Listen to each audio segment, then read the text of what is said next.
Let's go ahead and get started. Thank you everyone for joining us. Tonight's webinar is going to focus on basic houseplant management provided by John Garlisch of the Bernalillo County Extension Office.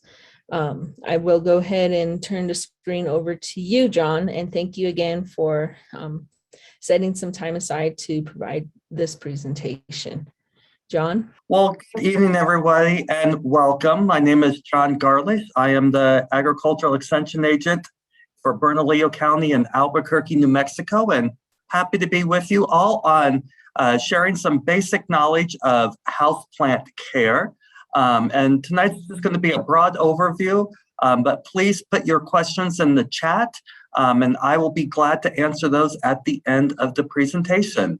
So congratulations, you just got a new houseplant, and what are you going to do next?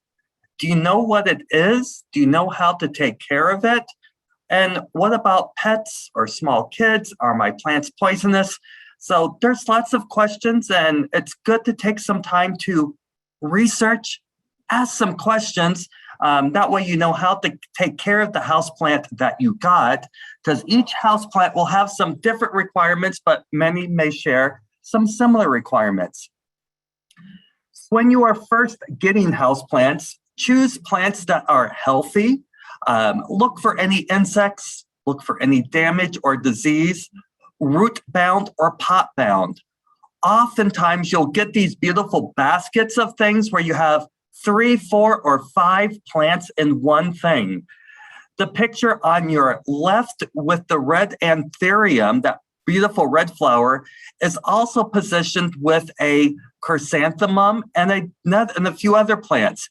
One of them likes it wet and humid. Another one likes it dry and is partly succulent. So how do you take care of those things? And on the pot on the right, you have plants such as the parlor palm, as well as some other plants in there that are going to get very large after time. So it's good for both of these things to, first off, thank the person who gave it to you, but then secondly, take the time to separate out each plant and pot them individually. So it's good to make room for the plants so you can enjoy all of them instead of crowding them into these baskets. And also many times these baskets are lined with plastic and don't drain. So it's very worthwhile to take the time to separate those plants and give them enough room to grow and also good drainage. When you're also selecting plants, buyer beware for what may be put out there. I have seen where they have spray painted aloe vera, silver and gold for Christmas, or these bright neon colors for spring. They might also put hot glue a plastic pong or something else on top of it, or they add food coloring to a white orchid and let it turn these other colors. And then people ask, why do my plants not bloom that color anymore? Or why do the leaves come out a different color? For these spray painted ones, that is great if you're going to do a everlasting botanical or fake flowers, then you can spray paint whatever you want. But when you spray paint real plants, they are going to die because they can't breathe anymore. So just be careful of that. And also, for those orchids that are dyed those beautiful colors, when they rebloom, they're going to rebloom a white color. They're not going to rebloom this neon blue or that purplish color unless you know that for certain it is that variety. So just beware of what you're buying. And also for these pompons, you can see the glue underneath of them if you look closely at many of the stores. So just know what you're buying afterwards. I am one that I do buy many of these plants on clearance. So when you do buy these plants on clearance, or when you buy a new plant anytime, it is good to quarantine them, which means maybe put them in a different room or in the garage or on the porch without any other plants for a little bit. Take the time to look underneath the leaves, maybe shake off some of the old soil that is existing, clean that off, give it a good deep watering, so that way you can really flush out many of the soils or also some of the fertilizer that may have built up, or even put it into a clean pot or repot it if necessary. Some of these plants might be root bound, or even take a nice damp cloth and wipe down the leaves, so that way you get some of the dust and the cobwebs and the mites off. So that way you start with clean plants coming in before you introduce them to the rest of your plants inside the house. Where should you place the plant in the house? Houseplants like bright, indirect light if possible. And I know houses are sometimes hard to place things. Another thing you want to do is avoid drafts and air vents or direct heat sources. And I know we all like to put our plants on the windowsill, but now as it's getting colder, you're also going to have that cold glass pane or that wind coming through. So check to make sure your window doesn't have any drafts coming off of it. Also make sure you don't set it next to any of the air vents that might be blowing air directly on, because that air vents really dry out the plants quickly. Avoid direct sunlight. For indoors, that's not going to be too bad unless you have a really south-facing window. That might be a little bit too hot for some plants, but most light coming through the window panes are diffused, so that shouldn't be too big of a problem. Also, avoid any closeness to a stove or a fryer, coffee maker, or water heater. Especially if we're frying food, all of that grease gets splattered on and can also splatter on our plants, causing issues to them later on. When choosing a potting mix or potting soil, and I put soil in quotations, make sure you start off with a sterile potting medium. And there's many soil mixes that you can choose from. What I would not do is just take normal garden soil or topsoil from your garden and put it in the pot. Oftentimes that is going to really start to cement together, or you may bring in various plant diseases that could harm your plants later on. So it's good to start with a potting mix, whether you buy it in the bag or mix some things yourself with some sand or perlite, cocoa fibers, or peat. Make sure it has good drainage. And I was speaking with Jesse earlier, and some of you may have quite a few succulents. And if you do have succulents, it's good to make sure that you have a lot of coarse drainage, whether that is with some pea gravel or some sand. So make sure that that water can really drain out. And you'll see some potting mixes for cacti and succulents, also for orchids and African violets. And then you have this general indoor potting mix. And what most of them are lacking is true soil from the garden, but they're usually a mixture of various other things that are put together that will help with moisture retention, but also moisture drainage. But it's very loose for the plant roots to grow. How often do you need to water? Well, it really depends on the plants that you have. Do you have something that's tropical? Do you have something that's succulent? Or do you have something that's in between? So knowing what plant that you have first off will be the key to things. So water as needed for the plant that you have. When you do water thoroughly so that the water drains out the bottom. For many of your succulents, you may want to tip that water barrel out or the saucer out afterwards, so that way water doesn't suck up. For African violets, it's good to water from below, so that way the water can soak through and get evenly distributed throughout. Allow many of your plants to dry out slightly to the touch in between. So that way it helps to lessen any fungal gnats that might come in. And also it allows the plant roots to dry out so they don't become overwatered and you don't have root rot setting in. If you can, avoid using treated water or softened water with salts. If that is your only water source, that's fine. Use what you have. For city or chemically treated water, let that sit open for 24 hours to allow some of that chlorine and fluoride to dissolve out into the air before watering your plants.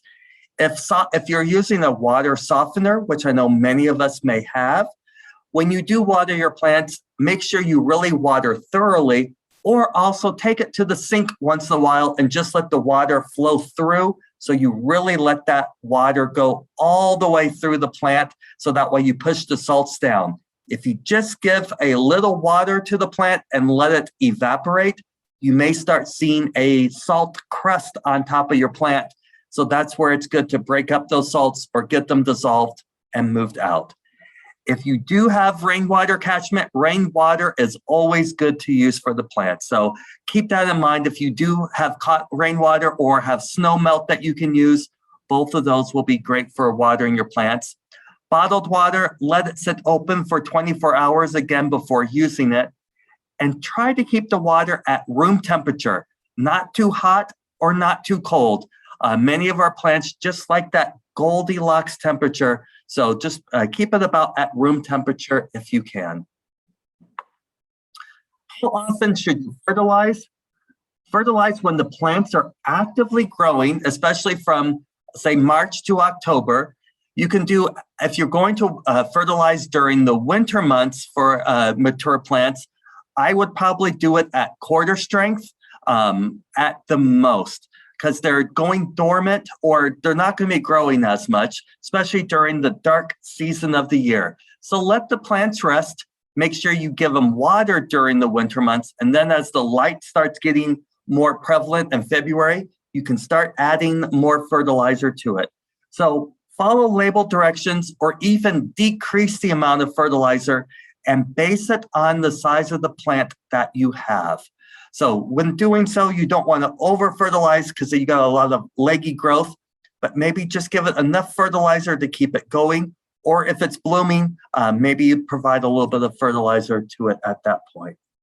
Our houseplants tend to really build up the salts. So our water has a lot of dissolved minerals in it, and many of our fertilizers have a lot of salts with it as well. So if you start to see a hard, white, crusty layer atop the soil or along the edge of the soil, you know you might have some issues with salt.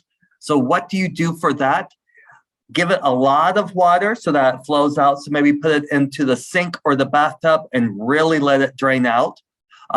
Or repot it with some clean soil so you can get rid of some of those salts. So that way the plant has a chance to work with it. As well as you may want to clean your pots with a mild white vinegar solution. So vinegar will help to dissolve some of those salts on the top, and a little bit of vinegar in your water for watering your plants on occasion, not all the time, just on occasion, will also help to dissolve some of those salts that are built up on the soil. How to clean your plants? Some plants, especially if they have a glossy leaf, like many of the palms or the peace lilies, you can give them a gentle shower, whether it's in your sink with the nozzle sprayer or in your bathtub that may have a gentle shower. You can just gently wash off all of those dust that's off the plant. And it's good to clean your plants every so often from the dust buildup so that way they can breathe. Also, it's good, especially because you can build up mites and other webbing insects that also damage the plant. Another thing that you can use is a gentle cloth with warm water and a mild dish soap. So that way you can just clean the leaves underneath and on the top, get those stems and underneath the leaves. And as many of you may have had kids before, it's always good to wash behind your kids' ears. It's also good to wash underneath those plant leaves to clean off some things. If needs be, I know some plants like African violets can be very sensitive. So maybe use a gentle paintbrush on those just to get rid of all of that dust that builds up. Avoid feather dusters and the plant shines. The plant shines, what they do is block up the plant so they can't breathe anymore. So we do not recommend using the plant shines. Just a gentle cloth or just water will go a long way in cleaning those plants. What about repotting? So sometimes your plants may wilt quickly. They may have exposed roots or cracked pots. And then it might be time to go the next size up. And when sizing your plants and pots, it's similar to sizing kids with shoes. Well, Papa was a size 10, so he's going to grow into a size 10. Not so fast. Put them in just the next half size, quarter size, or half size up for shoes as plants are growing. So as you do with kids moving up from a size 4 to a size 5 or a size 4.5, you would do the same with a pot here. Maybe go from a 3-inch to maybe a 3.5 or a 4-inch pot. Give the plant enough space to grow into it. Trim out the dead woods as you're doing so, and use clean potting mix again. Don't reuse the potting mix. Put it out into your compost or out into your garden. And if you're going to want to reuse the pot, that's great. Just take time to clean the pot if necessary. Not all plants you can repot, especially if they become too big in their space. Do the best that you can for what you have. And some plants do like to be pot bound and actually thrive in some pot boundness. So if you have one of those plants, just let it be pot bound and you'll be fine. So you'll just have to pick and choose about when it is time to repot. But most plants do benefit from repotting every so often. And when choosing a container or a pot, make sure you have one that has good drainage to it. And I know many people love to have these cute ceramic pots that go with their deco. And if you're going to do that, either take a drill bit and put a hole underneath and put a saucer under it, or do a double potting method. Put a plastic pot or another pot inside of these, and then maybe put some gravel at the bottom of those ceramic containers and put those other pots underneath of it, and then maybe put some peat moss on top to make it look cute for your deco. But you need to have drainage. So it's good when watering the plants, you need to have adequate drainage so water doesn't build up and kill the roots or create root rot for you. So those are some quick things. And pots can come in many shapes and sizes. And roots also need a chance to breathe. So many of the terracotta pots or natural clay pots breathe for the roots. Plastic pots are okay, provided that they have adequate drainage. These glazed pots do not breathe. So that's another reason why you may want to double pot or do something later on with them. Moving from general practices into what's wrong with my poor plant? And so we have plant diseases versus cultural issues. And if your plants are staying inside the whole time, most likely it is a cultural issue and not a disease issue. If you take your plants outside for the summer and bring them in for the winter, they might have a plant disease. Or if you have lots of plants in your greenhouse, they also may get a disease with them. So for a disease to be present, you need to have a plant, the pathogen, and favorable conditions. And most likely we are missing one or two of those. Most of our plants are going to have insect issues, but most of the time I see either it's temperature or lighting, watering, or some other things that have happened. And this poor plant, well, I'm not showing the whole picture of it. And what happened with it was sitting in an office space directly under a vent. And that vent dried it out and dried it out and dried it out. So it got the cold blast from the air conditioning. It got the hot blast from the heating vent, and it wasn't watered properly. So it just died out. So just keep that in mind. For a lot of our plant issues are due to its indoor conditions. So don't be dismayed, but there's some little tricks that you can do. So if your plant is wilting, it could be lots of things, from overwatering, underwatering, root bound, excess salts, cold, or insects. So take a look at the wilting closely. First off, look to see, is it next to a cold window or next to a vent? And that could be your number one clue for about what is going on. Secondly, is it dry? Is the soil dry to the touch, or is it really, really wet? So that could be another thing for your wilting to see how you can work with things.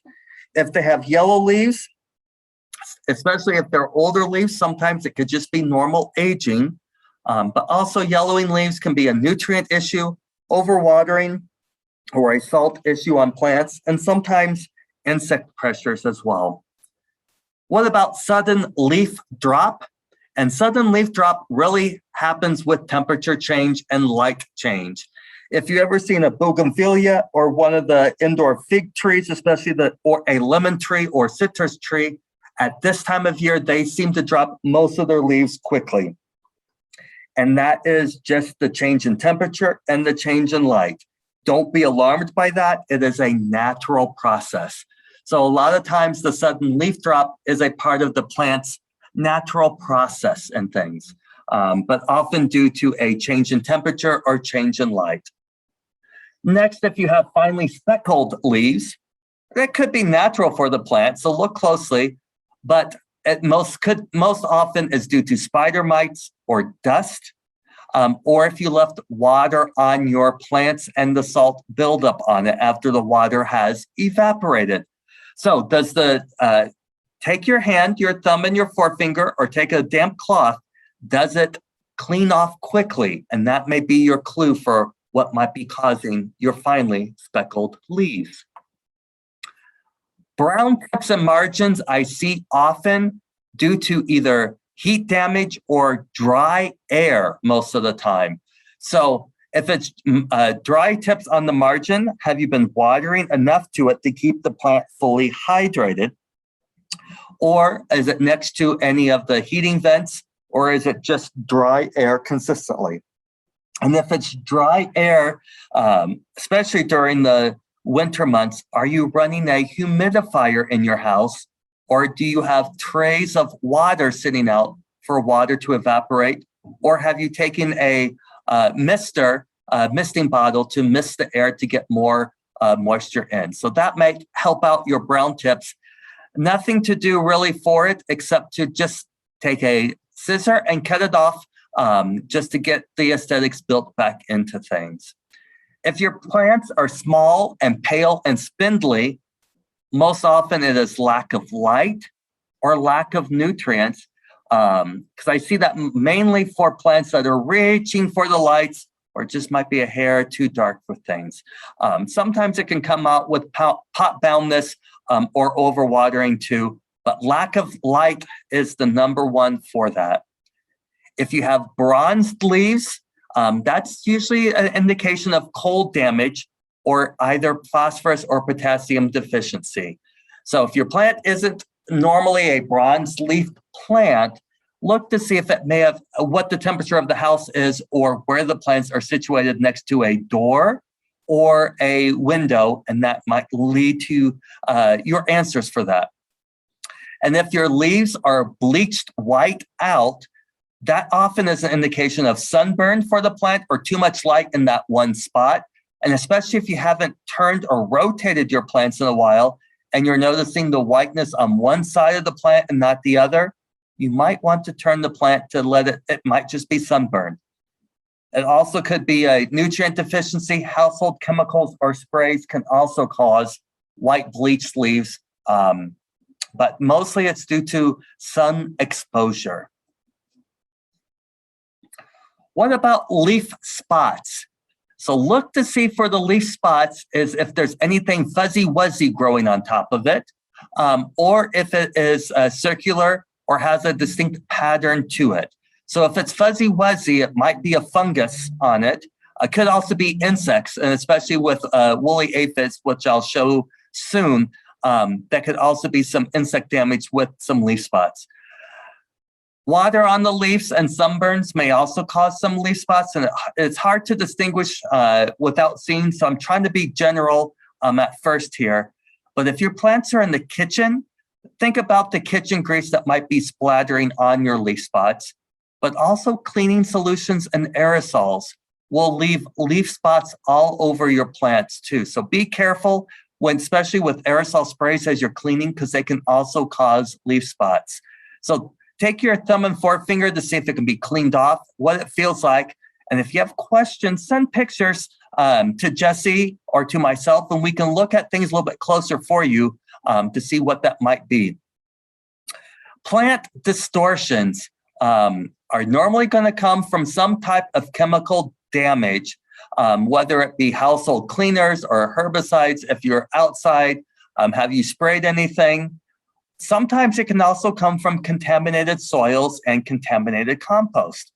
So if you have some made your own compost or made your own soil, you might have had some residual herbicides come in with that. So just be careful on plant distortions and also where you might get things for your potting soil. If you have scabs on your leaves or stems, occasionally it's from excess water, but a lot of times you might see scab and scale insects making their home. So if you can kind of dislodge them with your hand and your finger, you may actually have a scab or scale insect harboring on your plants. So take a very close look at things, especially if it's something hard shelled, most likely it's a scab insect. Here we have a picture of woolly aphids on some plants, and you can see all that nice cottony scale and woolly aphids. They both look similar on things. So common insect pests for your houseplants are going to include aphids. So if you have a lot of honeydew or sugar on your plants, those could be due to aphids. Those little black flies that come out, and when you squish them, they smell earthy.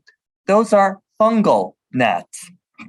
And they love moist areas with a lot of rich organic matter to lay their eggs and decomposing matter. So if you have a lot of fungal gnats, you may want to dry out your pots in between. May need to repot some things.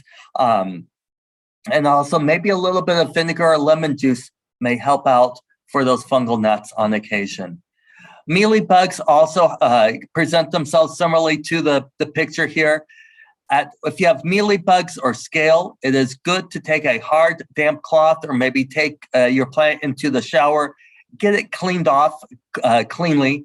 And also afterwards, you may need to wipe down your plants with dormant oil or horticultural oil to help smother some of those mealybugs or scale so that way you can kill them off afterwards. Mites, similarly, you're going to have to look to see. Mites will suck out the different parts of the plants. If you see a lot of webbing on your plants, most likely that is going to be due to mites. For thrips, you don't just have one thrip, you have multiple thrips. And these are hopping insects that are very translucent. Sometimes you can see them, sometimes you can't.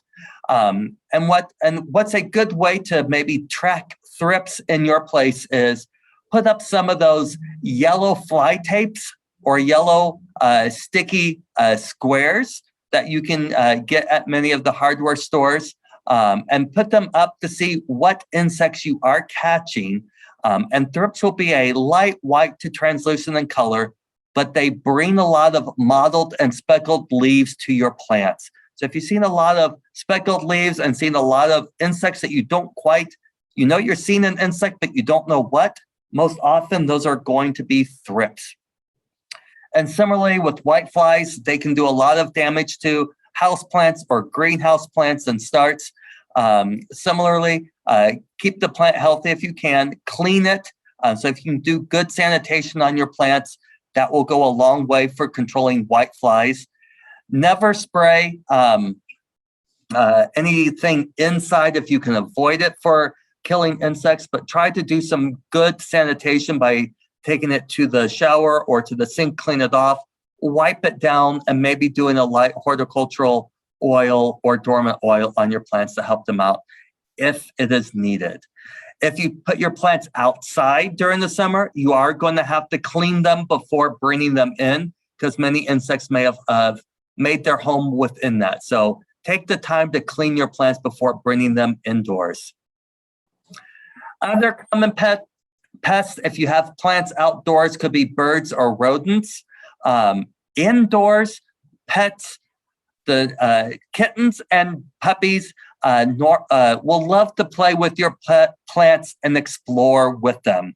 So as a good pet parent, it might be worthwhile to have a little spray bottle of water next to the plants and spray your pets with that water to keep them away from the plants. A lot of times they just want to explore a little bit of houseplants. Some are more toxic than others, so just be careful about what plants that you have and be a good pet parent with it. People and kids playing will easily knock over plants, and so can pets if they're running through the house, can easily do more damage to knock over the plants than anything else and break your favorite plant and your favorite pot. So try to keep pet plants out of areas for pets to run. If your cat likes a certain windowsill, maybe make more room for the cat than your plant, or keep it away from your dogs. Most times as pets get older, they will not bother your plants. So for keeping your plants healthy, be observant and also have good sanitation. If you have a heavy infestation, try to quarantine the plant and try to get it back healthy before bringing it into everything. A lot of times, if it's not worthwhile to bring back the plant, you might have to put it into the compost and buy a new plant and clean your house afterwards to make sure that you're not bringing in anything or spreading it to other plants. If you do need to use a chemical spray to control insects inside the house, use it very sparingly. Open all the windows for good sanitation or good airflow if you can. I try not to use any insecticide if I can avoid it. Just by doing good sanitation, by taking it to the shower, cleaning it with a good wash rag, that will go a long ways in a lot of your insect control. Pets and plants. As I said earlier, most pets won't be eating your houseplants. If they are, then it's either they're lacking something in their diet, but most often they're just curious about what it is. If a pet does ingest, you might see the pet vomiting, so that will be a normal reaction for the pet. Get it to a vet quickly if you can, especially if they've had a severe vomiting or diarrhea or long-term, or if they've lost their appetite completely. There is a website, the ASPCA.org, has a list of plants that are most toxic and least toxic, so take a look at that. Does that mean that you cannot have the most toxic and pets together in one house? You can, but be a good pet parent to kind of guide them and keep them away from that plant accordingly. So just keep that in mind as you're watching your plant. Keep a good eye on your plant and a good eye on your pet too. So what about if you have houseplants that you want to propagate on or give to your neighbor? I grew up in a household where my grandmother always had a geranium or a begonia or an African violet in a little baby food jar or jelly jar of water. So it's really easy to take a cutting, put it in water and let it root out. I've done that with many of my geraniums here. So that's one good way of doing things. If you have some woody plants such as the ficus tree or some lemon trees, what you can do is maybe make a slight cut of the bark, pack it with some moist sphagnum moss, and then also cover it with some saran wrap or plastic. It will root out for you on that stem, and then you can also then cut that stem later on and root it from there. Other people have layered with some begonia leaves or some other of the plants that you can simply put them onto some soil mix, put some toothpicks on that leaf and maybe put a little bit of soil on top of it, and then wrap it in some plastic or put a plastic dome on top of it. And then you can wait a little bit, keep it moist inside, and then you can have some plant will root out later, and you can do it that way. For some of the devil's ivy or pothos, they already have their roots already starting to grow out, that you can just make a simple cutting and let those new roots start to grow. And that also works for many of the strawberry begonias. You can divide plants, sometimes the mother-in-law's tongue or snake plant. Many of those will start to have little baby plants on the side that you can divide and tease out those plants and give those to many different people. So those are little plantlets that you can do in offsets. So there's many different ways that you can start new plants. And if you're really entrepreneurial enough or want to, you can start your own houseplants from seed or collect your own, do your own breeding from seed and plant those out and see what you get. So you can plant them also, maybe start them in mini terrariums, such as putting some soil in a glass jar and putting simply a lid on top of it and put a small plant or seedlings in there and let them grow and see how they'll root. So there's lots of ways that you can do some new propagation of new plants often. So if you're looking for certain houseplants or how to take care of houseplants, when you're Googling something, what I would say is do houseplant care and add the words extension.edu on that. So that way you're going to get lots of things. But if you put the extension.edu, you're going to get a lot of resources that have been experimented and tried and are worthwhile and have some science behind them. And for similarly with orchid care and African violet care, there's been lots of publications out there for that. And there's some great videos on YouTube clips out there for things as well. And I know right now it's going to be the time to get the amaryllis, the Christmas cactus or holiday cactus, poinsettias that I see out there. Enjoy all of them. For the poinsettias, those are going to be very toxic to your pets. So just be careful that sap in there can be toxic to them. You can keep them for years to come. And I've not had the best of luck keeping the poinsettias, but you can. For the amaryllis, let them flower out. But then during February and March, let the foliage die down naturally and then put the bulb in a cool, dry spot and then bring it out in September, October, so that way you can get it to bloom for the holiday season. And for the holiday cacti, those are actually tropical plants. And they're actually found growing on the top of trees like orchids. So you can treat your Christmas cactus like you do many of your orchids. They like to have their roots on top. Oftentimes, I like to set mine on top of the refrigerator so they get the warmth from the refrigerator on the back. They don't like a lot of moisture. They like it a little bit of dry. So just give them a little bit of moisture on occasion. And they bloom with the moon cycles. So you might be seeing your Christmas cacti blooming with the full moon right now. You'll have Thanksgiving cacti, Christmas cacti, and then Easter cacti. All of them will bloom based on the day length and the moon cycles. So all of them can be treated uniquely. And when it comes to succulents, many of them, some like it on a warmer scale and some like it for a mid-range temperature. So know what type of cacti that you have. And many of those, maybe just water with an eyedropper a little bit so they don't get too much water, but they do need to have water on occasion. Your aloe vera and some of your fleshy succulents will like a little bit more water, whereas some of your barrel cacti and other cacti may need a heat lamp during the winter and also supplemental light to keep them growing. And all plants, especially tropical plants, may need some supplemental light with growing things accordingly. So with that said, I am going to open it up for your specific questions that you might have about growing houseplants.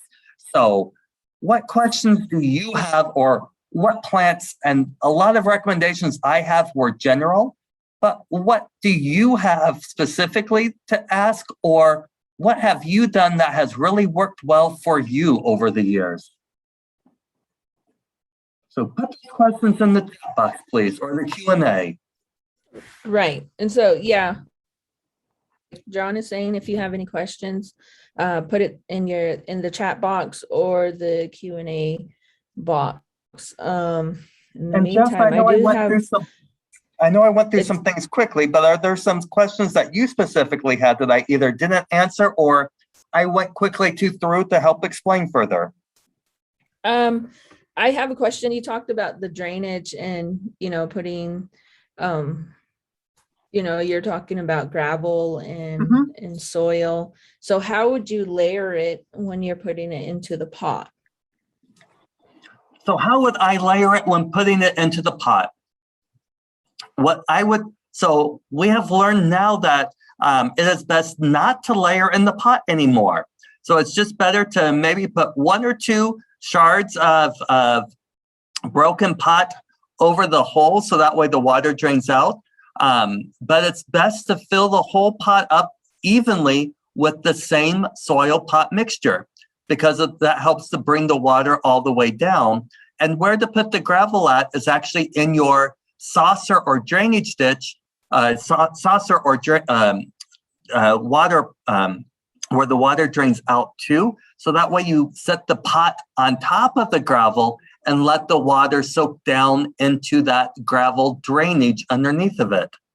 Does that make sense, Jess? Yes, it does make sense. And then you were talking about potting mix. I know you go to, for example, Home Depot, and there is a variety of potting mix. And of course, we're looking at costs. Which is the best, I guess? Which is the best? What I'm going to say is you really have to be careful on even some of those potting mixes. Take a look at it first, because a lot of it may have a lot of twigs and forest floor material. That's great for outdoor containers, but not for houseplants. What you want is something that's really fine in texture and even in texture. So if you can find a hole in one of the bags, maybe take a look to see, is it really fine material, or is there a lot of twigs and branches mixed into it? If you find a lot of twigs and branches, don't use that for your houseplants, but try to find something that's more even and finer in scales and use that for your houseplants. I can't recommend one variety or brand over another, but I can say look for that texture and look to see, you can tell good quality versus poor quality material. Okay, great. And then also, I did read an article talking about when you do find the soil that you are going to use, you can bake it in the oven for a certain amount of time. What does that do?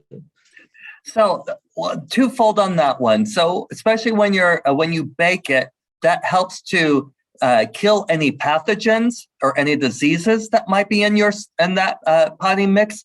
It also may kill off some of the insect eggs that may be present within there. But also, after you let it cool a little bit, especially for some of those tropical plants, it helps to bring some of that soil up to room temperature. So bake it up so that way it gets hot enough to kill off and steam everything, and then let it cool back down to room temperature, so that way it doesn't burn the roots, but also is at a nice ambient temperature for your plants to grow. Okay. And then also, one plant that I do have is, I think it's bamboo. Yep. So I did notice that the leaves were turning brown, and, you just clip it off. Do you, I don't know if it was drying out, but now it seems to do fine on the windowsill.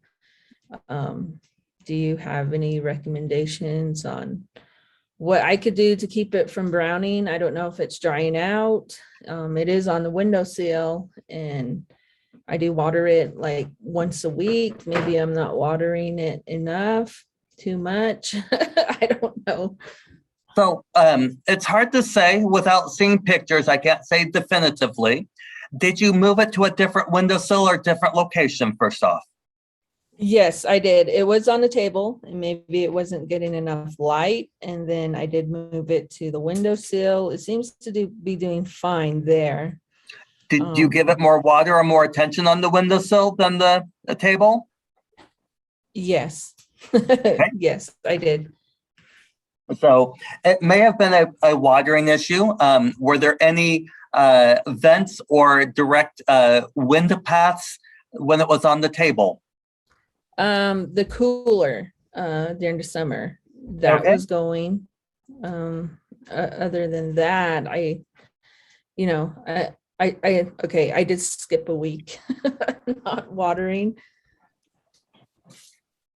So if you skipped a couple weeks on watering, it's not the end of the world. But when you're inconsistent with watering, that may lead to some brown leaves. Okay. And another question pertaining to succulents: how often do they need to be watered? Just kind of play it by ear. So some of the barrel cactus that are coming from more of the dryland areas, they don't need to be watered as much. So maybe twice a month at most, probably, or 3 times a month. You just have to kind of play it by ear. And for like the aloe vera, though, and some of the yuccas that you bring inside, those will probably be better off maybe once a week to once every 10 days. So you just kind of have to play it by ear. Okay, and then also what I did do on a couple of the succulents is I did get some of the soil from outside, which is sandy, and then also mix it with some potting mix. They seem to be doing fine. That's okay. I mean, for the succulents with our soil, a little bit of gravel is fine from outside, but for the other houseplants, not so much. So for the succulents, it's good, and it's good to have a little bit of potting mix, so that way there's some moisture retention and the roots can hold on to something. Okay, and so since they are succulents and it is cold up here in the evenings, what I do is take them off the windowsill, and I do have a heating lamp. And so is that okay? Do they need, a period of rest, of no light, and, is covering them with a towel okay, as far as keeping them warm overnight and then putting them on the windowsill during the day? I probably would not cover them with a towel, but taking them off so if your windowsill is getting cold at night, then I probably would put them on the counter, not in direct, not on that windowsill anymore. The heat lamp is fine for them as well. So all of that should be fine. I just probably wouldn't cover it with the towel, or if you wanted to use the towel to act as a insulator on the window itself, so that way it kind of buffers the direct pane cold, the window pane cold coming through directly to the plant. So there's different ways that you can work it. Okay, it's all experiment now, so I'm learning as I go. And Jess, even for us that have studied horticulture, Mother Nature makes us novices every year. So, so experiment and see what works best for you. There's no one right way of doing things, but see what works best for you. And if you have a routine that your plant enjoys and is thriving, keep it up. Okay, great. Those are my questions. Let me check the chat box here. Okay, just a comment from Michael Patrick. Wow, what a lot of great and practical information. Thanks, John.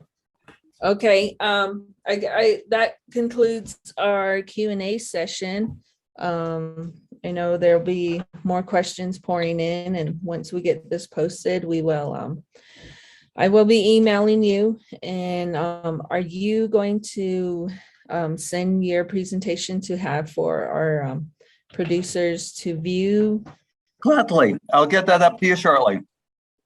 Okay, thanks, John. And as questions come in, please feel free to send them my way. If you're able to answer them too, fantastic. So glad to help and support in any way I can.